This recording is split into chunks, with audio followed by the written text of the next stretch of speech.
பறையர்களுடைய வரலாறு வேற, தேவேந்திர குல அதை வேளாளர் நான் வரலாறு ஒத்துக்கிறேன் வேற. ஒத்துக்கிறேன். இவங்களை இவங்களை வீழ்த்தியதும் ஒரு ஆள். ம். ஏன் வீழ்த்தினாங்கிற காரணங்கள் வேற வேற. பேசிக்கா என்னன்னு பாத்தீங்கன்னா, பறையர்கள் அப்படின்னு எடுத்துக்கிட்டீங்கன்னா, பறையர்கள் வந்து ஆரம்ப காலகட்டத்தில் வேட்டுவ சமூகமாக இருக்கிறார்கள். வேட்டுவ சமூகமாக இருந்து குறிஞ்சி திணையில அவங்க உருவாகுறாங்க. பறையர்கள் என்பவர்கள் அவங்க அந்த பறை இசையை இசைத்ததால் அவர்களுக்கு பறையர் என்ற பேரும் வருது. அதுக்கு முன்னாடி இந்த பறை அப்படிங்கிற அந்த வார்த்தை எங்க இருந்து வருதுன்னா, வரையர்கள், மலையில் வாழ்ந்தவர்கள் வரையர்கள். அந்த மலையில் வாழ்ந்த மக்கள் அப்படிங்கிற அடிப்படை தான் வரை அப்படிங்கறது. அந்த வரைங்கிற வார்த்தை தான் வரையாடு அப்படிதான் வருது இல்லையா? மலையில் வரைனாவே மலை தொடர்ச்சின்னு அர்த்தம். அந்த மலையிலிருந்து வரது தான் வரையாடு, வரையர்கள். வரையர்கள் தான் கால ஓட்டத்துல பறையர்கள் என்று மறுவுது. அந்த பறையர்களுடைய ஒரு இசைக்கருவியாக இருந்ததால் தான் பறை இசை என்ற அந்த ஒரு இசை வந்து மக்கள் மத்தியில அதாவது உருவாகுது. அந்த பெயர் காரணங்கள் இப்படிதான் வருது. இப்படி இருக்கக்கூடியவர்கள் அவங்கள வந்து பாத்தீங்கன்னா, அவங்க தானே ஒரு ஆதிகால தமிழ் சமூகத்துல இருந்து வரக்கூடிய ஹிஸ்டரி. இவங்களுக்கு குறவர்களுக்கெல்லாம் தான் அந்த ஹிஸ்டரி இருக்கு. அப்ப அவங்க வரும்பொழுது அவங்க என்ன பண்றாங்கன்னா, அவங்க கூட தான் அந்த ஆன்மீகம், அந்த நம்மளுடைய பிலாசபிக்கல் ரூட்ஸ் எல்லாம் வந்து அங்கிருந்து தான் அப்படியே வருது. அதனாலதான் சிவனை கூட நாதப்பறையினர் அப்படின்னு சொல்லி பாடுறாரு, மாணிக்க வாசகர் பாடுறாரு. அப்ப இந்த ரூட்ஸ்ல இருந்து வர வர வர சிவனையே பறையர் அப்படிங்கிற ஒரு இதுல தான் அது வருது. அப்ப இது இப்படியே வர வர என்ன ஆகுதுன்னு பாத்தீங்கன்னா, அவங்க எல்லாருமே சைவ சித்தாந்த கருத்துக்கள் எல்லாம் வர்றாங்க. இப்ப இவங்க தான் ஆட்டோமேட்டிக்கா முதல்ல நீங்க பார்ப்பனர்னு சொல்றீங்கல்ல, இந்த பார்ப்பன சமூகம் என்பது பறையர் சமூகத்துடைய ஒரு கிளை சமூகமா தான் உருவாகுது. பறையர்களுடைய ஒரு கிளை சமூகம் தான் பார்ப்பனர் சமூகம். அவங்களுடைய தொழில் வந்து இந்த ஆன்மீகத்தை வளர்த்தல், பூஜை செய்தல், இது பண்றது, இந்த அடிப்படையில் அப்படியே வளர்ந்து போகுது. இதே மாதிரி அவங்க வந்து இசை சார்ந்த விஷயங்கள்ல அவங்க இருக்கிறாங்க, நடனம் சார்ந்த விஷயங்கள்ல, கலை சார்ந்த, இன்ஃபேக்ட் வந்து அறிவு சமூகம் என்று பறையர்களை சொல்லலாம். தமிழர்களுடைய ஒரு அறிவு சமூகமாக அவர்கள் ஆரம்ப காலகட்டத்திலிருந்தே தொடர்ந்து வருகிறார்கள். இவங்க விவசாய குடிகளான்னு கேட்டா அது ஒரு கேள்விக்குறி. பறையர்கள்ல பிற்காலம் இந்த சென்ஸ் அதுவும் ஒரு 2000 வருஷத்துக்கு வந்துடலாம். ஆனா 2000 வருஷத்துக்கு பின்னாடி அவங்க உழவு பறையர்கள் என்று ஒரு தனி பிரிவும் ஏற்பட்டு விவசாயம் செய்வதற்கும் பறையர்கள் இருக்கிறாங்க. அக்ரிகல்ச்சர்ல பிரான்ச் அவுட் ஆறாங்க. ஆனா அது வந்து எடுத்தோடனே அவங்க வரல. அது அப்படியே படிப்படியா காலத்துல மருதத்தினா வந்ததுக்கு அப்புறம் அப்படியே கொஞ்சம் கொஞ்சமா அடாப்ட் ஆகி வராங்க. சோ இதுதான் நடந்தது. இப்படி இருக்கிறவங்க நம்மளுடைய சோழர்கள் காலகட்ட ஆட்சியிலும் சரி, பாண்டியர்களோட ஆட்சியிலும் சரி, சேரர்களோட ஆட்சியிலும் சரி, கோயிலுடைய மிக முக்கியமான நிர்வாக பொறுப்புகள்ல பறையர்கள் இருந்திருக்காங்க, நில உடைமையாளர்களா இருந்திருக்காங்க, பெரிய பெரிய வணிகர்களாக பறையர்கள் இருந்திருக்காங்க. இதுக்கான குறிப்புகள்லாம் நமக்கு தமிழ்நாடு முழுக்க பரவி கிடக்கக்கூடிய பல கல்வெட்டுகளை நம்ம ஆதாரமாக மூலச்சான்றுகளாக காட்ட முடியும். அப்ப அந்த மாதிரி ஒரு சொசைட்டில ரொம்ப ஒரு முக்கியமான இடங்களையும் இல்ல சொசைட்டில எல்லா மக்களுக்கும் ஈக்குவலா இருக்கிற ஒரு இடத்துலயும் இருக்கக்கூடிய பறையர்கள் ஏதோ ஒரு காலகட்டத்துல ஒடுக்கப்படுறாங்க அப்படின்னா எங்கன்னு அப்ப கரெக்டா நம்ம பார்க்கணும். அது என்ன நடக்குதுன்னு பாருங்க. பிராமண ஏகாதிபத்தியத்தை ஏற்றுக்கொண்ட ஒரு அரசு தமிழகத்துக்குள்ள ஆட்சி அமைக்குது, விஜயநகர பேரரசு. அதுக்கு முன்னாடி அந்த மாதிரி இல்லங்கிறீங்க? ஆமா, இல்ல. ஏன்னா இருந்திருந்தா இப்ப நான் இன்னொன்னு கேக்குறேன்.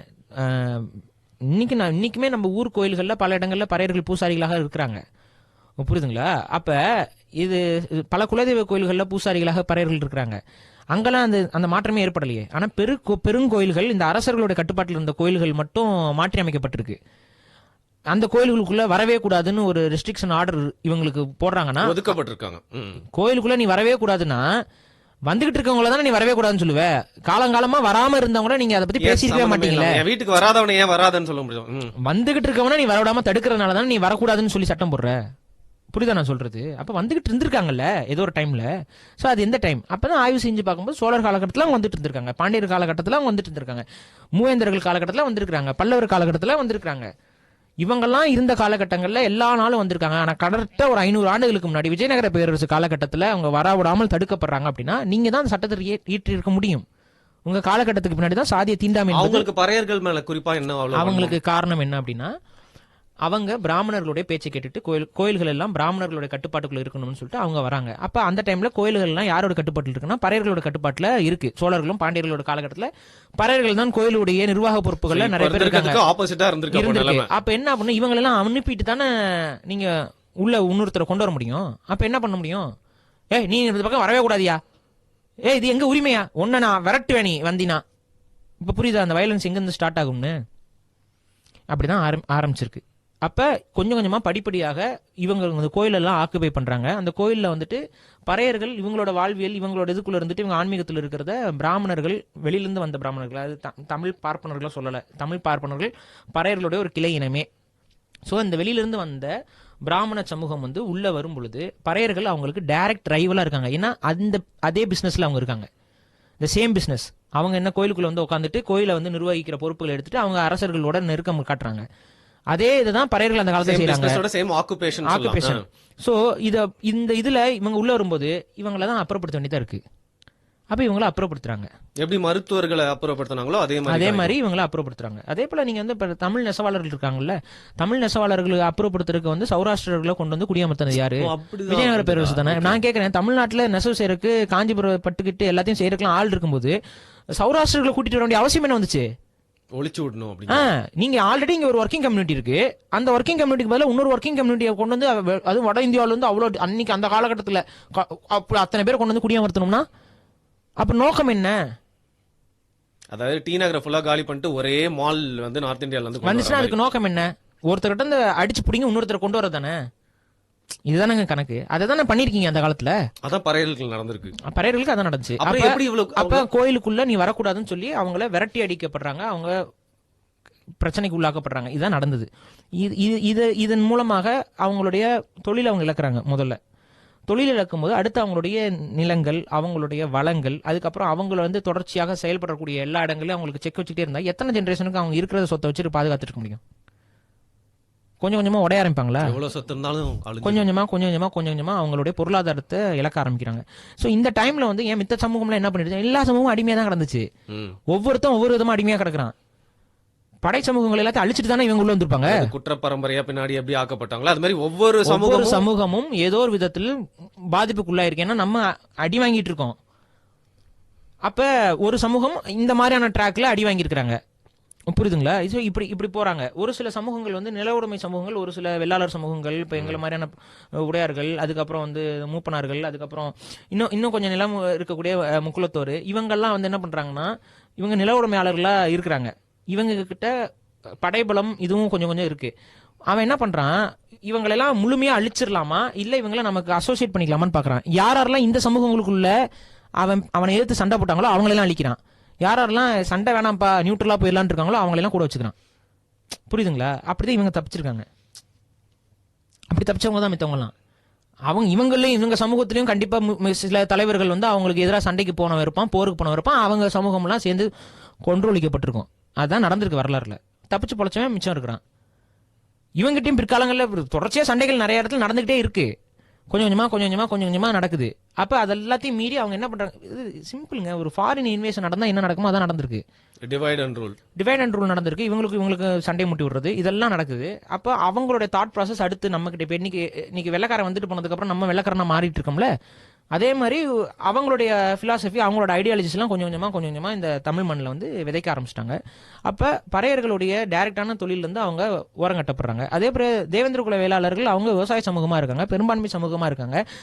போர் காலத்துல வீட்டுக்கு ஒரு ஆளுன்னு கிளம்பி வந்து சண்டை போடுறவங்களா இருக்காங்க. இவங்களையும் டைரக்டா ஒழிக்கிறாங்க. புரியுதுங்களா? ஏன்னா இவங்க கூட சண்டை போடணும், இவங்க கிட்ட இருந்து நிலங்களை கையப்படுத்தி தானே அவன் எடுத்திருப்பான். நிலம் அதிகமா விவசாயம் பண்ணிட்டு இருக்காங்க, நிலம் வச்சுட்டு இருக்காங்க. அவங்ககிட்ட இருந்து நிலத்தெல்லாம் வாங்கணும்ல, அவங்க எப்படி அக்செப்ட் பண்ணிருப்பாங்க? இவங்க பெரும்பான்மையானவங்க விவசாய தொழில் தானே. அப்ப அவங்க என்ன பண்ணுவாங்க?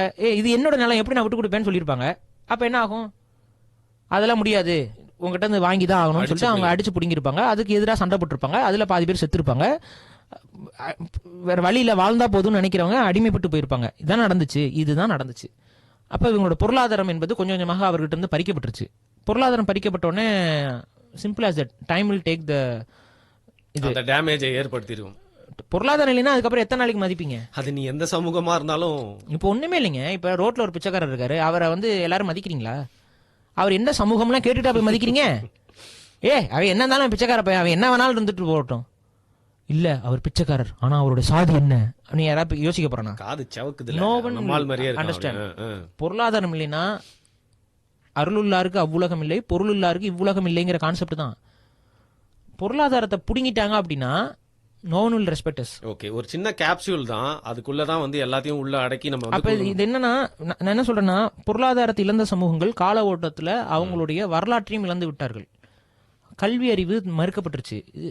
இப்ப அடுத்த எஜுகேஷன் நம்ம கிட்டே இருந்துருந்துச்சுன்னா நம்ம திரும்ப தப்பிச்சிருப்போங்க. நமக்கு அந்த வரலாறு கடத்தப்பட்டிருக்கும், நம்ம பேசப்பட்ட இன்ஃபர்மேஷன் இருக்கும், நம்ம படிக்க கூடாதுன்னு சொல்லி தடுத்துட்டாங்க. யாரும் வந்து சொல்லிக் கொடுக்க கூடாது, படிக்க கூடாது, இந்த சமூகத்தை தவிர மித்தவங்களாம் படிக்க கூடாதுன்னு சொல்லி பல ரெஸ்ட்ரிக்ஷன்ஸ். அந்த ரெஸ்ட்ரிக்ஷன்ஸ் எல்லாம் தாண்டி ஒரு சில சமூகங்கள் அங்கன்னு ஒட்டிக்கிட்டு படிச்சுட்டு இருந்தாங்க, அவ்வளவுதான். அப்புறம் வெள்ளக்காரன் வந்ததுக்கு அப்புறம் தான் இந்த கல்வி என்பது வந்து அவன் ஒரு ஜெனரலைஸ் பண்றான், எல்லாரும் யார் வேணாலும் படிக்கலாம் அப்படின்னு சொல்லி அவன் கொண்டு வரான். கிறிஸ்தவ மிஷனரிகள் வந்து அதை பரப்புறாங்க, கல்வி எல்லாருக்கும் சமம் அப்படின்னு சொல்லி கொண்டு வராங்க. அவங்க வந்ததுல நடந்த நன்மைகள் எதுலையுமே ஒரு நன்மை தீமைன்னு ஒன்று இருக்கும்போது செயின் ரியாக்ஷன் மாதிரி இந்த ஒரு கொடுமையிலிருந்து ஒரு விடிவு கிடைக்குது. கல்வி என்பது சமத்துவமாகுது. அப்ப திரும்ப நம்ம வந்து ஒரு ஏன்ஷியன்ட் வே ஆஃப் லைஃப்க்கு நமக்கு அந்த கல்வி என்பது கிடைக்க நம்ம நகர்ந்து போவோம். இப்ப இந்த இடத்துல தான் திராவிடம் வந்து குழப்பி விட்டு போயிட்டாங்க. இப்ப இயல்பாவே மாறி இருக்கணும்ல. இந்த இடத்துல வந்து இந்த பழைய விஷயங்கள் நடந்ததுல இவன் தாழ்ந்தவன் இவன் உயர்ந்தவங்கிற அந்த சமூகங்களுக்குள்ள ஏற்றத்தாழ்வு ஏற்பட்டிருக்கு. இந்த ஏற்றத்தாழ்வை நீக்கிறதுக்கு ஒரு கல்வி கொடுக்கப்பட்டிருக்கணும்ல. அது எங்க, எந்த புக்ல நீங்க படிச்சீங்க? தவிர்க்கப்படுது அந்த கல்வி அப்படிங்கிறீங்க. அந்த கல்வியை நீ வைக்கணும்ல, பறையர்களோட வரலாறு நீ வைக்கணும்ல, பல்லர்களோட வரலாறு வைக்கணும்ல. அந்த வரலாறை படிச்சா தானே எனக்கு புரிதல் வரும். அந்த வரலாறு நீ வைக்கலையே, அவங்க வீழ்த்தப்பட்டாங்கிற வரலாறே வைக்கலையே.